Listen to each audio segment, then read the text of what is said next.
Hello, I'm in Stuyvesant Square Park again. It's election day, June 25th. I just voted. I don't have one of those stickers. I don't wear the stickers. The book today is Smoke and Ashes, Opium's Hidden Histories by Amitav Ghosh. Mr. Ghosh is Indian. He's an Indian novelist, writer, primarily novelist, I think. And this is the first time I've read him. I heard him interviewed on The Writer's Voice with Francisca Rihanna, which I've been listening to for many years. And I like, and I get a few of my books from. But what brought me to this book is just while I was listening to that interview, a couple of months ago, I was in the middle of reading those books about George Orwell in Burma, Eric Blair in Burma, the Paul Theroux one, Burma Sahib, and his book Burmese Days. And in the process of that, I found out about that Eric Blair's dad was an opium dealer guy. He was one of the people in the opium departments for colonial Britain. So that opened up an avenue of inquiry in my little brain, and this book happens to be about the opium trade and how the opium trade was used by imperialist, basically the British and a little bit of the Dutch during the times of colonialism from the late 1600s all through the 1700s, and really taking off during the 1800s, all of it being shut down finally in the earliest part of the 20th century, and which of course led up to the communist revolution in 1950. So this book does deal primarily with all that colonial stuff and all the stuff that went on then. Of course, you know that I can't really tell you what's in these books. You have to read them for yourself or study up more on the information. I'm only giving you a impromptu after reading. I finished it this afternoon. I took no notes. I'm just going to talk about what I remember about the book and what I liked about it. So, in the end, he ends up drawing parallels. There is a chapter called Parallels, where he talks about the parallels between opium and how it keeps coming back, and how it keeps working in the same kind of ways, and for the same sorts of reason. Like he compares the British government's actions of pumping all this opium into China, forcing them to take all this opium. He compares that to what went on with Purdue Pharmacy and the Sacklers, and he brings up actually Dopesick quite a bit. Dopesick, the series that many of us have watched, I think, on Hulu. And he says it's basically the same thing that went on, that it hits rural communities worse. Like the opiate crisis was something that this recent one with the pills and all that put more of an impact on, say, Appalachia, West Virginia, Ohio, these places that were a little bit more rural, and not so much a state like New York, which had, I guess, better laws or something to keep that from happening, and not California either, but all through the South and all through these they work on pain, they work on dealing with people's pain. So we have something for your pain, and as you've seen in Dope Sick. So what went on here is the British just were just completely mercenary, and they realized they could make a lot of this money out of selling opium to China. And this was opium that was going to be smoked. Of course, there's many facets and uses of opium. It can be eaten, and it is smoked, and it can be refined into morphine and heroin, and can be injected with needles. That ended up happening a little bit later, but not so much in this book, because this just deals with primarily the 1800s, when Britain just completely keep forcing all this opium onto China, and China couldn't stop it. And actually they tried to stop it, and there were 2 opium wars where the British attacked China and forced them and defeated them and forced them to take this opium and not ban opium outright, because they were seeing that it was destroying their culture, their people, because opium is very addicting, and it doesn't addict everybody, like everybody with the Purdue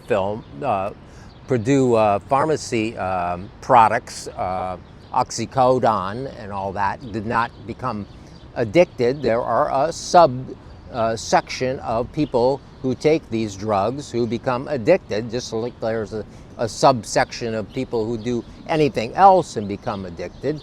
If you listen to like Gabor Mate, the reasons for that are stresses earlier in life and things like that. That's his theory and working mechanism, and working with addicts in Vancouver, I guess.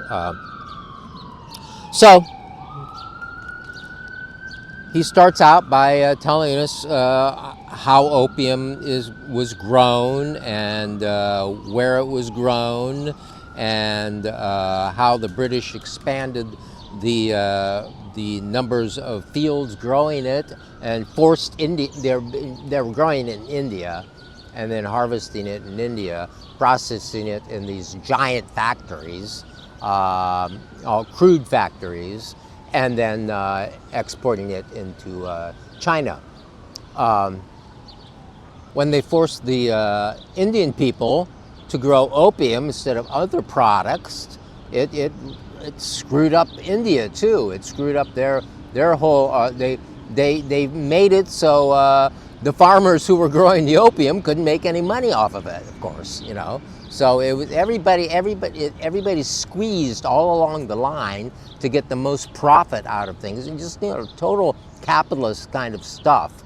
That that's the way they do it. That's the way they squeeze everybody, squeeze any worker they can, do anything they can, sell this addictive drug, and they made enormous profits for 200 years off of this stuff, and that's what built the damn British Empire in the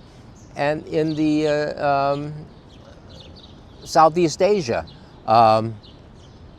as well as the Dutch East India Company was also, and they were working in Indonesia and doing the same thing. So, and it was the British East India Company was the name of the firm that was selling the drugs, but it was mainly just Britain. So the British government. So he's written a series of 3 novels, a trilogy, the Ibis trilogy, I believe it's called, about the boat. Sea of Poppies is the first. River of Smoke, I think, is the second, and Flood of Fire is the third. He speaks of his book several times. So if you've read his novels, this would be a really good companion piece to what went on with the novels. I didn't read the novels. I just read this. I don't know if I would read the novels. Although in this, there is, you know, a kind of lack of a character to run through the story with me. It is more, you know, the main character in this story is the plant, is opium itself. The opium, the plant, and opium, its products. So that's the main character that takes us all through the book, and it's, you know, it's the winner here. You know, it's the one that the defeated humans. Oh, he talks about that, about how this is a plant, you know, and you know, I've thought about that myself with other plants that, you know, how they work with humans, or how they get humans to keep cultivating them, like marijuana, like all this marijuana now, because humans like the effects of marijuana, and and it's profitable for people. So there's a whole lot of marijuana being grown right now, especially with legalization. I'm watching these birdies taking a little dust bath here in the dirty, in the dust. So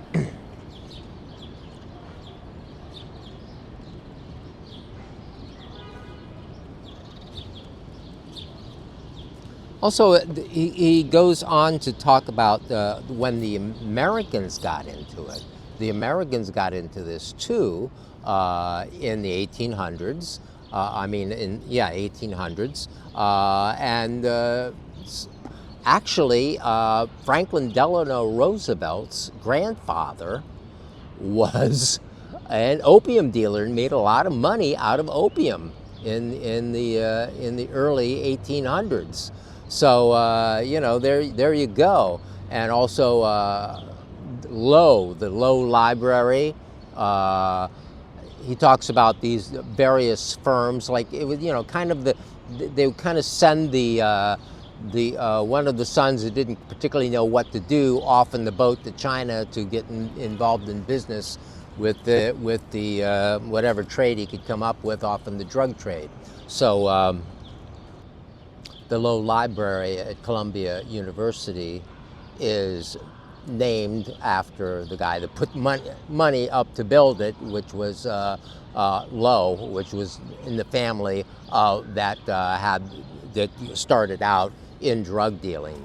So yeah, the sons of you know, wealthy kind of people were sent, that didn't particularly know what to do, were sent over there.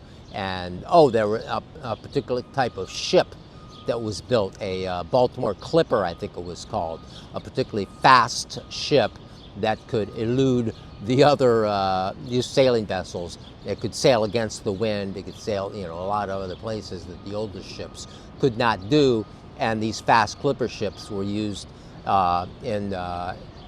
between India and China and so forth to ship the opium around. There was a section in China, in Canton, China, Guangzhou is what it's called now, that was a certain sector that was only for the foreigners who wanted to do business, trade in China. So they were restricted into this certain area and had this certain, and so all the foreigners were like there, and the other parts of the thing, they couldn't go wandering around in the country. They'd come in there and do their exporting. They had really nice digs there and everything, and that's how they would come there and stay there and do their work there. So, as I say, it's a pretty fascinating book about all this stuff. China ultimately was able to start restricting opium, and ultimately, you know, when Mao came in and so forth, they really cut back on it, and they probably have some sort of opium thing going on now. India still grows lots of opium. Oh, he talks about how there's more opium grown in the world now than there was back then. So all these places are growing opium. how after U.S. invaded Afghanistan in 2001, the opium business took off again, and more opium planting went on. So there you go with that. And the opium in he talks about a place in Tasmania, which below Australia, is growing opium, and they have a new thread of opium that is particularly strong. It is really, really powerful opium. So there's that too. So I think that's about what I want to say about this book. Oh yeah, Legend of Sleepy Hollow. I'm really quite near Irving Plaza, and Washington Irving's home. One of Washington Irving's cousin or something, or a son, was involved in the opium business. He was not good at it, so he was sort of a failure. But there once again was somebody that was involved in the opium business, so it was all over the place, and it's really kind of a miserable story of greed. I mean, the ability of people to just be into greed and not give a shit about what happens to people, and sell them whatever. I mean, now it's not like I'm any stranger to the drug trade. I guess I've said here before that I was a marijuana dealer myself, and not as a kid either, between ages 40 and 55. So for all that period, I was a very low level, just sort of sustaining myself, marijuana dealer in my apartment here in New York. But I would not sell opium, or would I if I had the chance? I don't know. I didn't have a chance, and I've never used opium, or other than what, on some pharmaceuticals that I was prescribed for a tooth thing or something. So, or for an operation I had once. The whole book runs about 320 pages, with a bunch of notes here in the back. There's a lot of nice illustrations, in color even. So, it's a very nice book. And who's it published by? I don't remember. Ferris Giroux. So, a big time publisher in New York here. So, Smoke and Ashes. It's an incredible story. And, you can't stop these big governments and what they do. I mean, I kind of wish that the USA was more into opium or something like that, and not so much into just weaponry. I mean, our thing is just power and might and weaponry. British were into that too, but at least at least they sold them something that could help to relax them. Oh, they looked down on the Chinese, of course, because the Chinese were, they thought the Chinese were effeminate, and that's why they became so addicted to morphine. They weren't manly like the British, whose drug was alcohol. Alcohol is usually the drug of the soldiers and the aggressors, and it's kind of a it gives you more of an energetic edge than morphine does, I guess. So, but the amount of it that was brought in was just amazing. Oh, Canton. Another thing I wanted to say is about Canton. I grew up in a town called Canton, Ohio, and the book says that the reason why there were so many Cantons in America, more than London, more than other areas' names, was because of the China connection and because of the opium trade. So Smoke and Ashes is a pretty good book. I was wondering if I could get a little more personal story, but I guess if I read his novels, I would read more of a personal story. We don't really get into what's going on in China so much because, we We don't know that much about what was going on in China because it was, kind of locked up. So he gives basically a critical side of the British side of what was going on, British Indian side of things, critical analysis, and so that's what it is. So, Smoke and Ashes, I like the book.